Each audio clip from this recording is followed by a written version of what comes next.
Good morning, friends. Yashwant Rao Chauhan, Maharashtra open university BCom first year के साथियों के लिए semester 1 book the making of the constitution of India के unit 4 features of the Indian constitution में दिए गए महत्वपूर्ण प्रश्नों को आसानी से समझेंगे।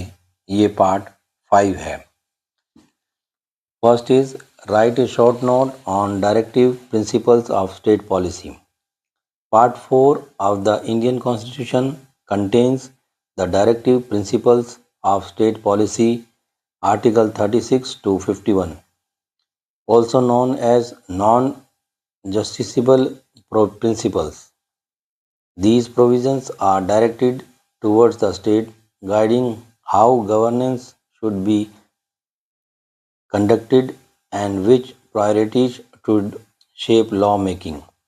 Unlike fundamental rights, Part 3, which are enforceable in a court of law and primarily concern individuals, the directive principles are not legally enforceable. Instead, they function as guiding instructions for the legislature and the executive.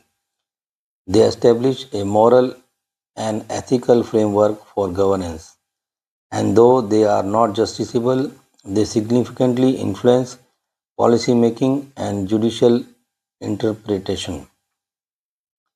While fundamental rights establish the foundation of political democracy, the framers of the Constitution recognized that social and economic democracy was equally important.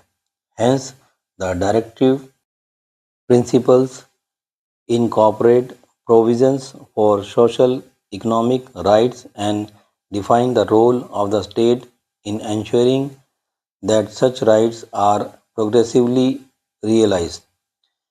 Broadly, they reflect the vision of establishing a welfare state where the responsibility of governance extends beyond maintaining law and order to ensuring equitable distribution of resources and opportunities for all. A welfare state envisions public policy that is people oriented and aimed at equitable resource distribution.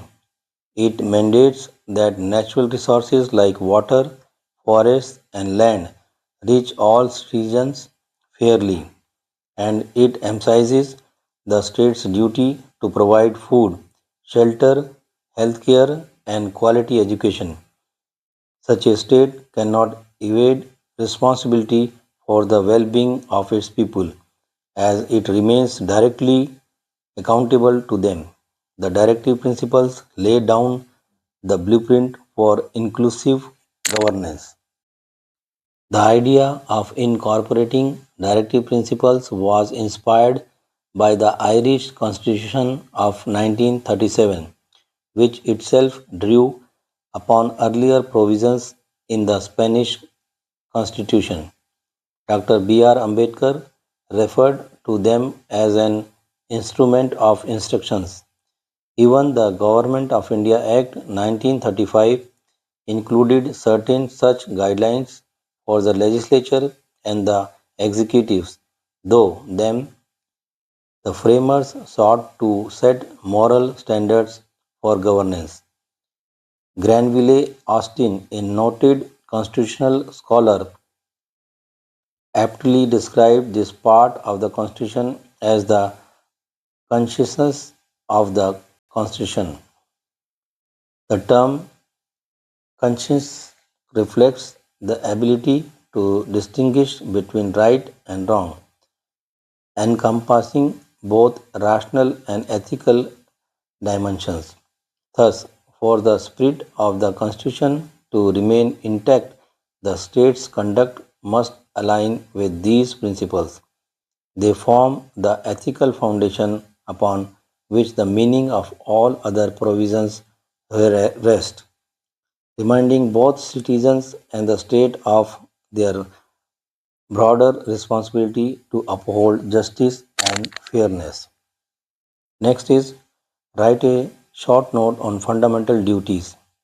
In 1976, during the tenure of Prime Minister Indira Gandhi, a committee was constituted under the chairmanship of Swan Singh to recommend the inclusion of citizens' right duties in the Constitution.